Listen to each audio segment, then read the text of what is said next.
Hello मेरे shining stars. तो आज हम कर रहे सचित्र हिंदी व्याकरण कक्षा 8 by Amit publishing house Adorise series. प्यारे बच्चों, आज हम करेंगे अध्याय 27 मुहावरे और लोकोक्तियां। मुहावरे बच्चों प्रत्येक भाषा में कुछ ऐसे वाक्यांश प्रयुक्त होते हैं जो किसी विशेष अर्थ का बोध कराते हैं। ऐसे वाक्यांश मुहावरे कहलाते हैं।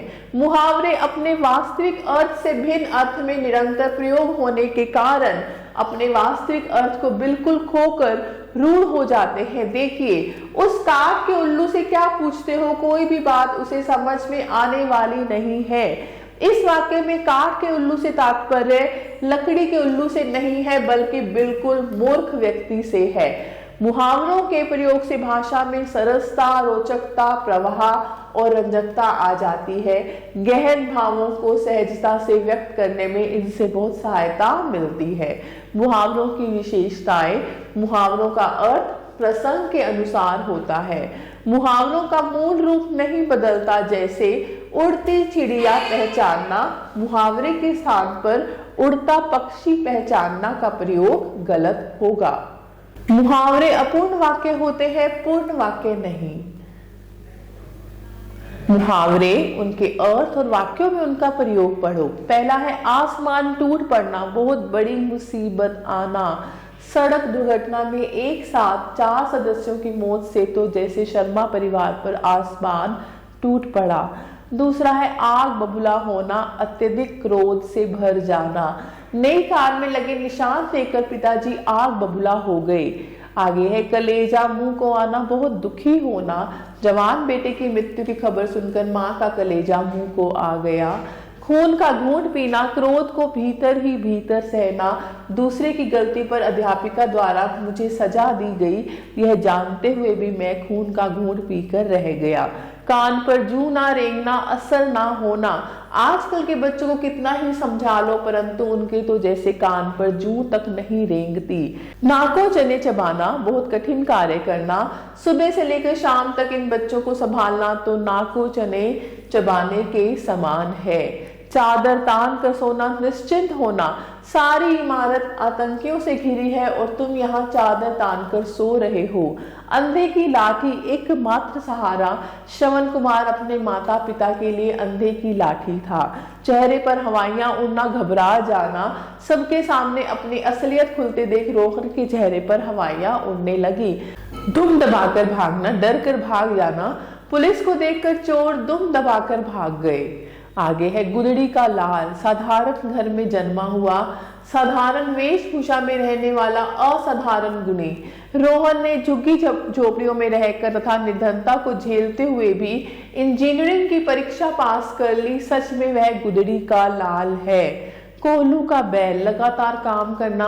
मैं यहाँ कोल्हू के बैल की तरह लगा रहता हूँ और तुम हो कि रात दिन मौज मस्ती करते रहते हो। अकल का दुश्मन, मूर्ख, तुम तो बिल्कुल अकल के दुश्मन हो, कोई भी काम ढंग से नहीं कर सकते। गागर में सागर भरना, थोड़े में बहुत कहना। बिहारी कवि ने अपने दोहों के द्वारा गागर में सागर भर दिया। नमक मिर्च लगाना, बढ़ा चढ़ाकर बात बनाना। हर बात में नमक मिर्च लगाकर उसे अपने चैनल पर प्रसारित करना मीडिया वालों की आदत होती है। कानो कान खबर ना होना, बिल्कुल खबर ना होना। बदनामी के भय से गुप्ता जी कब दिल्ली छोड़कर चले गए, किसी को कानो कान खबर नहीं हुई। अगर मगर करना, बहाने बनाना। कक्षा में अध्यापक द्वारा गृह कार्य मांगने पर रोहन अगर मगर करने लगा। अकल पर पत्थर पड़ना, बुद्धि से काम ना लेना। तुम्हारी तो अकल पर पत्थर पड़ गए थे जो तुम लगी लगाई नौकरी छोड़कर आ गए। पेट में दाढ़ी होना, कम उम्र में अधिक जानकारी होना। आजकल के बच्चों को किसी भी रूप में कम नहीं समझना, उनके तो पेट में दाढ़ी होती है। टका सा जवाब देना, साफ इनकार करना। मैंने जब शाम से 50 रुपए मांगे तो उसने टका सा जवाब दे दिया। कलेजा छलनी होना, बहुत दुखी होना। पुत्र को मृत्यु शैया पर देख माँ का कलेजा छलनी हो गया। नाक में दम करना, बहुत परेशान करना। इन बच्चों की छुट्टियां क्या हुई, इन्होंने तो नाक में दम कर दिया है। पेट में चूहे दौड़ना, बहुत भूख लगना। दिन भर काम करते करते मैं तो बहुत थक गया हूँ, अब तो थकान के कारण पेट में चूहे भी दौड़ने लगे हैं। गिरगिट की तरह रंग बदलना, अवसरवादी होना। अवसरवादी सदैव अवसर देखकर ही काम करते हैं और मौका पाते ही अपना स्वार्थ सिद्ध कर लेते हैं। ऐसे लोग गिरगिट की तरह रंग बदलते रहते हैं। तलवे चाटना, चापलूसी करना। ऑफिस में सफलता अफसरों के तलवे चाटने से नहीं, परिश्रम करने से मिलती है। एक आंख ना भाना, कतई अच्छा ना लगना। मुझे अमित और सुरेंद्र की दोस्ती एक आंख नहीं भाती है। अंगूठा दिखाना, साफ इनकार करना। राधा हमेशा मेरी मदद से अपना गृह कार्य पूरा करती थी, परंतु जब मैंने उससे मदद मांगी तो उसने अंगूठा दिखा दिया। आंखों पर पर्दा पड़ना, धोखा खाना। तुम्हारी आंखों पर अभी पर्दा पड़ा है, इसलिए तुम सच्चाई सुनना नहीं चाहते। घी के दिए जलाना, खुशी मनाना। बेटी के आईएएस अधिकारी बन जाने पर शर्मा जी के परिवार ने घी के दिए जलाए।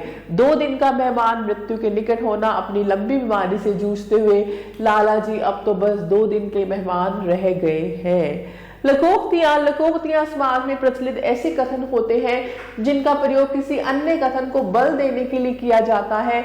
लकोक्तियां लोगों के अनुभव के आधार पर बनी होती हैं। लकोक्तियां, उनके अर्थ और वाक्यों में उनका प्रयोग। पहला है घर की मुर्गी दाल बराबर, यानी घर की वस्तु या व्यक्ति का आदर नहीं होता।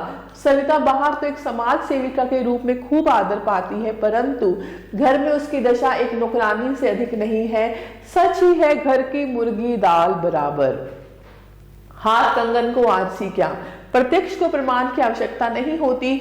बीरबल बहुत चतुर थे और उनकी चतुराई सारे जग में प्रसिद्ध है। उन्हें किसी प्रमाण की आवश्यकता नहीं है। हाथ कंगन को आरसी क्या। उल्टा चोर कोतवाल को डांटे, अपना दोष दूसरे पर मढ़ना।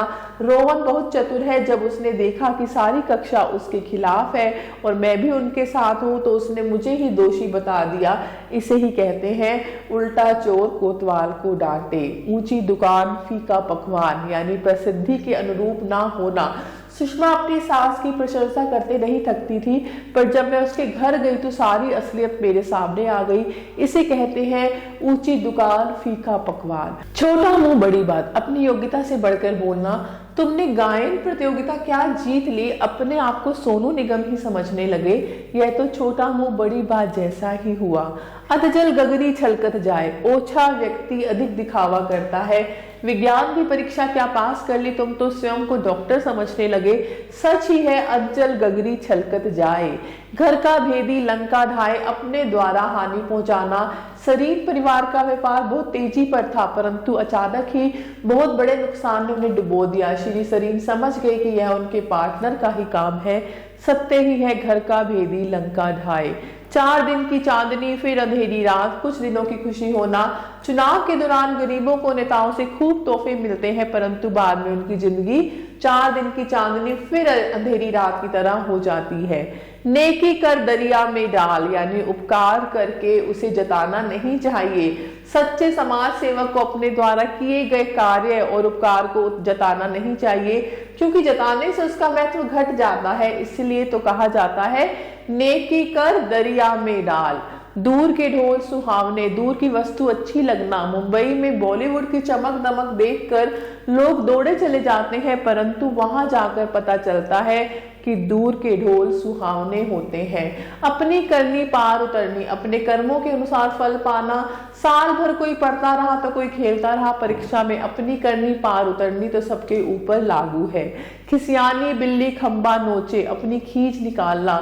परीक्षा में तो कुछ किया नहीं, प्रश्न पत्र गंदा होने पर श्रेष्ठ को क्यों मार रहे हो, इसने तुम्हारा क्या बिगाड़ा है। सच ही है, खिसियानी बिल्ली खंबा नोचे। अकेला चना भाड़ नहीं फोड़ता, अकेला व्यक्ति कुछ नहीं कर सकता। समाज की बुराइयों से लड़ने के लिए हम सबको एक होकर आगे बढ़ना होगा। तुमने तो सुना ही होगा कि अकेला चना भाड़ नहीं फोड़ सकता। खरबूजे को देखकर खरबूजा रंग बदलता है, एक को देखकर दूसरा भी वैसा ही बन जाता है। घर में बड़ा भाई अगर सही रास्ते पर नहीं चलेगा तो छोटा तो अपने आप ही बिगड़ेगा, क्योंकि खरबूजे को देखकर खरबूजा रंग बदलता है। सांच को आंच नहीं, सच्चा व्यक्ति किसी से नहीं डरता। रामू देखो, अगर तुम सच सच बता दोगे तो तुम्हें कोई कुछ नहीं कहेगा, क्योंकि सांच को आंच नहीं होती। मान न मान मैं तेरा मेहमान, जबरदस्ती मेहमान बनना। परीक्षा के दिनों में हमारे दूर के रिश्तेदार अपने पूरे परिवार के साथ आ धमके और पूरे 1 सप्ताह तक रहे। यह तो वही बात हुई, मान न मान मैं तेरा मेहमान। बंदर क्या जाने अदरक का स्वाद। मूर्ख व्यक्ति को गुणों की कदर नहीं होती। पश्चिमी संगीत की धुनों पर थिरकने वाले युवाओं के सामने शास्त्रीय संगीत का कोई महत्व नहीं है। उनके लिए तो यह कहावत सत्य प्रतीत होती है कि बंदर क्या जाने अदरक का स्वाद। अपना हाथ जगन्नाथ, परिश्रम में ही सफलता होती है। दूसरों की कृपा पर जिंदा रहने से तो अच्छा है परिश्रम करके खाओ, क्योंकि अपना हाथ जगन्नाथ। कंगाली में आटा गीला, मुसीबत में और मुसीबत आना। अभी पिताजी की मौत से उबरे भी नहीं थे कि एकमात्र कमाऊ पुत्र की सड़क दुर्घटना में मृत्यु हो गई। इसे कहते हैं कंगाली में आटा गीला होना।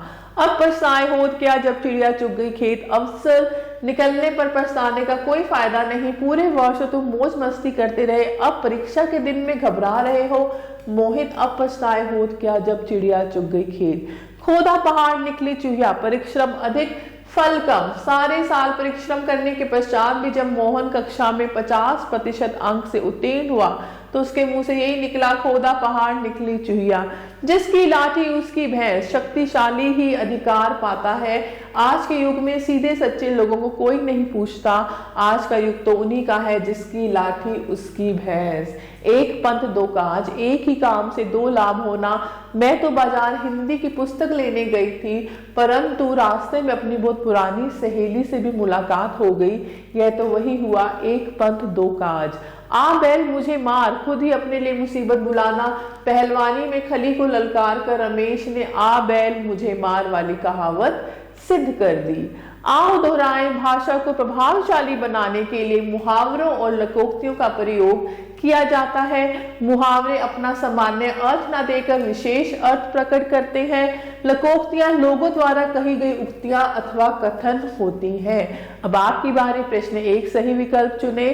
पहला है घर बैठकर डैश खेलना, घर बैठकर शिकार खेलना। घर बैठकर शिकार खेलना। उंगली पकड़कर डैश पकड़ना, उंगली पकड़कर पहुंचा पकड़ना। ऐसे गए जैसे डैश के सिर से सींग, गधे के सिर से सींग। तो ऐसे ही प्रश्न 2 है, निम्नलिखित मुहावरों के अर्थ लिखो। नमक मिर्च लगाना, किसी बात को बहुत बड़ा चढ़ाकर कहना। कलई खुलना, भेद खुल जाना। कलेजा मुंह को आना, बहुत दुखी होना। गागर में सागर भरना, किसी साधारण सी चीज को बड़े ही महत्वपूर्ण तरीके से प्रस्तुत करना। तो ऐसे ही आप कर सकते हैं। प्रश्न 3, निम्नलिखित मुहावरों का अर्थ लिखो और उन्हें अपने वाक्यों में प्रयोग करो। मरहम रखना, सिक्का जमना और चूना लगाना। प्रश्न 4, निम्नलिखित लोकोक्तियों से अर्थपूर्ण वाक्य बनाओ। बंदर क्या जाने अदरक का स्वाद। उल्टा चोर कोतवाल को डांटे, एक तो करेला दूजे नीम चढ़ा। मैं आशा करती हूँ आपको अध्याय अच्छे से समझ आया होगा। आप सभी बच्चों का तहे दिल से धन्यवाद। हमेशा खुश रहें और स्वस्थ रहें।